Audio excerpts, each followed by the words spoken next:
ایک دن نوجوان بیٹے نے اپنے والد سے کہا کہ اس کی زندگی کی کیا ویلیو ہے۔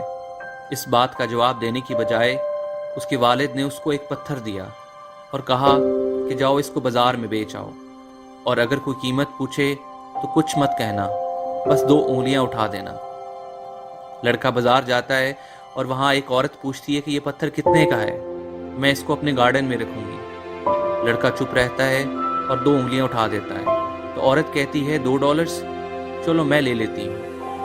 لڑکا وہاں سے گھر آتا ہے اور اپنے والد کو بتاتا ہے کہ ایک عورت اس پتھر کو $2 میں خریدنا چاہتی ہے۔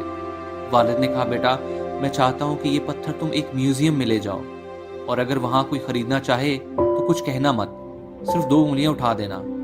لڑکا میوزیم جاتا ہے، وہاں ایک آدمی اس سے وہ پتھر خریدنا چاہتا ہے اور اس کی قیمت پوچھتا ہے۔ لڑکا 2 انگلیاں اٹھا دیتا ہے۔ آدمی کہتا ہے ٹھیک ہے $200 کا لے لوں گا۔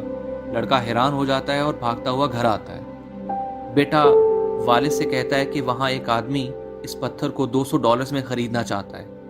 والد کہتا ہے کہ بیٹا ایک آخری جگہ جہاں میں چاہتا ہوں کہ تم یہ پتھر لے جاؤ وہ ایک قیمتی جواہرات کی دکان ہے۔ دکان کے مالک کو یہ پتھر دکھانا اور کچھ کہنا مت، اور اگر وہ قیمت پوچھے تو 2 انگلیاں اٹھا دینا۔ بیٹا پتھر لے کر اس قیمتی جواہرات کی دکان پر جاتا ہے اور وہ پتھر اس دکان کے مالک کو دکھاتا ہے۔ مالک پوچھتا ہے کہ یہ پتھر تم کو کہاں سے ملا؟ یہ دنیا کا نایاب ترین پتھر ہے، مجھے یہ لازمی چاہیے، کتنے کا بیچ رہے ہو؟ لڑکے نے بنا کچھ کہے 2 انگلیاں اٹھا دیں۔ آدمی نے کہا ٹھیک ہے $2 میں لے لوں گا۔ لڑکا واپس اپنے والد کے پاس آیا اور کہا کہ دکان کا مالک اس پتھر کو $2 میں خریدنا چاہتا ہے۔ اس پر والد نے جواب دیا کہ بیٹا تم اب اپنی زندگی کی ویلیو سمجھے ہو؟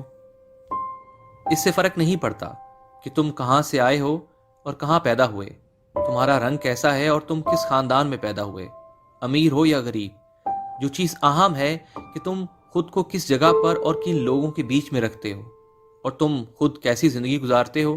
ہو سکتا ہے کہ تم خود کو $2 کا پتھر سمجھتے ہوئے ساری زندگی گزار دو، اور یہ بھی ہو سکتا ہے کہ تم ایسے لوگوں کے بیچ میں رہتے ہو جو تمہاری ورث $2 کی سمجھتے ہو۔